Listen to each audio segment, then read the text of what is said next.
Mali, Soumaïla Cissé, qui dénonce des fraudes après le premier tour des élections présidentielles, a appelé à la formation d'un large front démocratique autour de lui lors du second tour prévu le 12 août prochain. Au Zimbabwe, le principal opposant et candidat malheureux à la présidentielle Nelson Chamisa a dénoncé ce vendredi une élection frauduleuse. C'était lors d'une conférence de presse retardée par une intervention policière.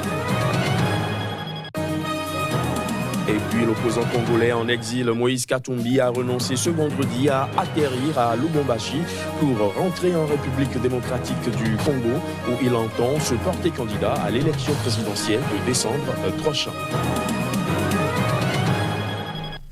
Voilà pour les titres. Bonsoir à tous. Au Mali, le chef de l'opposition, Soumaïla Cissé, qui dénonce des fraudes après le premier tour des élections présidentielles, a appelé ce vendredi les candidats éliminés lors du premier tour à former autour de lui un large front démocratique contre le président sortant. Selon des résultats rendus publics par la commission électorale, Soumaïla Cissé affrontera le président malien Ibrahim Boubacar Keïta lors d'un second tour prévu le 12 août prochain. Reportage. Le candidat de l'opposition au second tour de la présidentielle au Mali, Soumaïla Cissé, a appelé ce vendredi les 22 candidats éliminés lors du premier tour de la présidentielle à former autour de lui un large front démocratique contre le président sortant Ibrahim Boubacar Keïta. Je les invite à la constitution d'un large front démocratique contre la fraude, pour la transparence électorale, pour l'alternance, le changement et la rupture. Il ne pourra pas compter sur les quelques 11 600 voix de la seule femme candidate Djeneba Ndiaye qui a annoncé dans la matinée son ralliement au président sortant.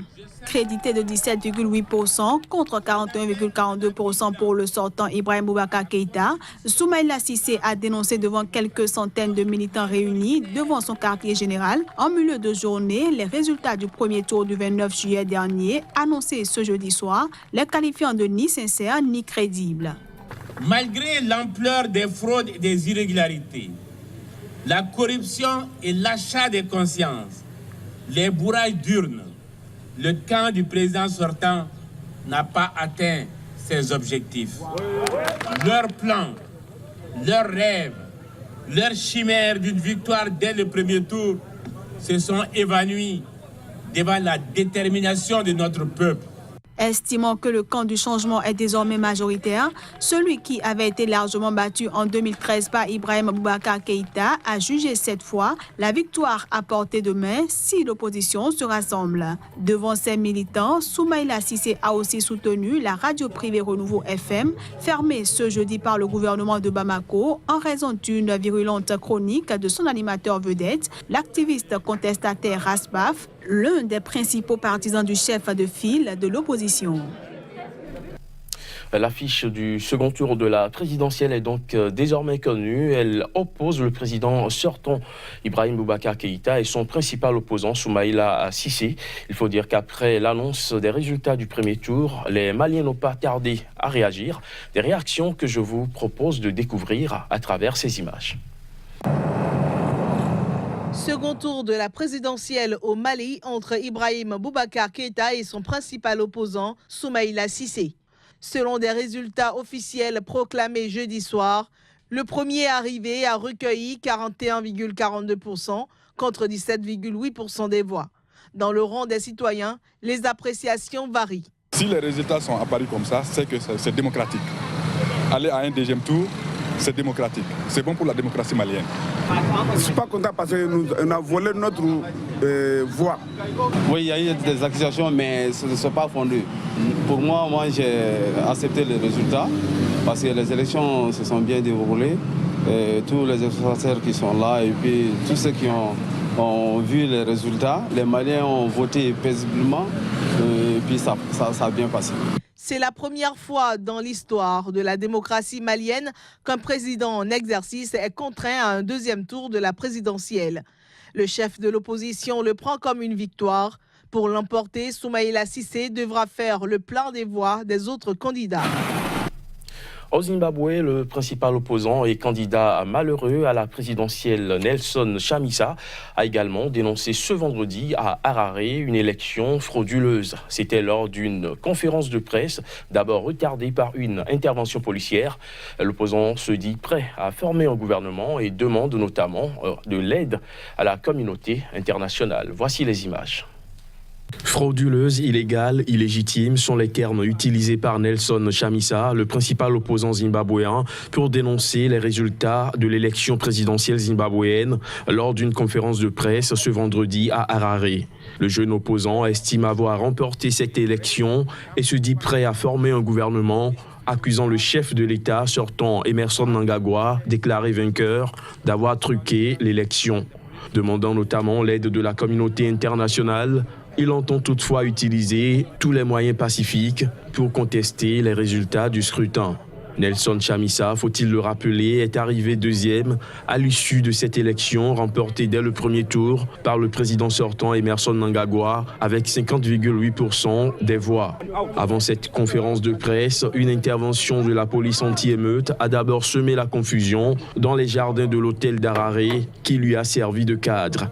Équipés de matériel anti-émeute, les policiers sont entrés dans l'hôtel, ordonnant aux journalistes de quitter les lieux, mais ils ont ensuite laissé la place à des membres de l'opposition qui ont rassemblé à nouveau les journalistes.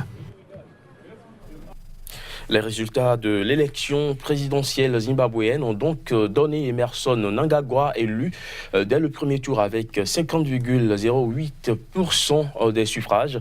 Retour sur le film de la proclamation des résultats avec notre correspondant camerounais Narcisse Oum qui était sur place à Harare. Le candidat de la ZANU-PF, Emmerson Mnangagwa, a été élu dans le premier tour de la présidentielle avec 50,8% de suffrages, a annoncé vers minuit Prissy Chukuma, présidente de la commission électorale, lors d'une conférence de presse à Harare. Emmerson Mnangagwa devance ainsi le leader de l'opposition Nelson Chamisa, qui a obtenu quant à lui 44,3% des voix. Selon les décomptes communiqués par la commission électorale, Emmerson Mnangagwa a totalisé 2,46 millions de voix contre 2,15 millions pour Nelson Chamisa. Après tous les suffrages comptabilisés, c'est le candidat Emmerson Mnangagwa qui présidera pendant 5 ans les destinées de la République du Zimbabwe. Alors, M. Mnangagwa Emmerson Dambutu de la ZANU-PF est déclaré élu président du Zimbabwe à compter du 3 août 2018. Mais pendant la conférence de presse, l'opposition a immédiatement rejeté sa victoire, annonçant qu'elle allait saisir la justice. Nous, de MDC, nous rejetons totalement ces résultats qu'on va annoncer. Nous allons dénoncer l'ensemble du processus devant un tribunal. En entendant un éventuel recours du MDC, les partisans du président Emmerson Mnangagwa jubilent. Nous sommes contents aujourd'hui parce que notre président Emmerson Mnangagwa va continuer à diriger le pays. Les femmes sont contentes parce que la police respecte les femmes. Vive ZANU-PF! Pour rappel, depuis son indépendance en 1980, le Zimbabwe n'a connu que 2 présidents. Tous les deux, issus de la ZANU-PF, Robert Mugabe et Emmerson Mnangagwa, âgé aujourd'hui de 75 ans, est arrivé au pouvoir après un coup de force de l'armée. Du Zimbabwe, rendons-nous en RDC où l'opposant congolais Jean-Pierre Bemba a annoncé jeudi à Kinshasa avoir fait acte de candidature à la présidentielle du 23 décembre prochain. Ceci au lendemain de son retour en République démocratique du Congo après 10 ans passés dans les prisons de la Cour pénale internationale. Les détails. Accompagné de son épouse et des cadres de son parti, le Mouvement de libération du Congo MLC, Jean-Pierre Bemba, 55 ans, a été accueilli par le président de la CENI, Corneille Nangaa, avant de se soumettre à la procédure pendant plus de 4 heures. Oui, je peux vous confirmer que j'ai eu effectivement la carte d'abord d'électeur que j'ai pu obtenir et j'ai déposé tout le dossier au niveau de la commission électorale indépendante. Mais écoutez, j'avais des inquiétudes par rapport surtout à un nombre important d'électeurs, 6 millions, qui n'ont pas d'empreinte digitale.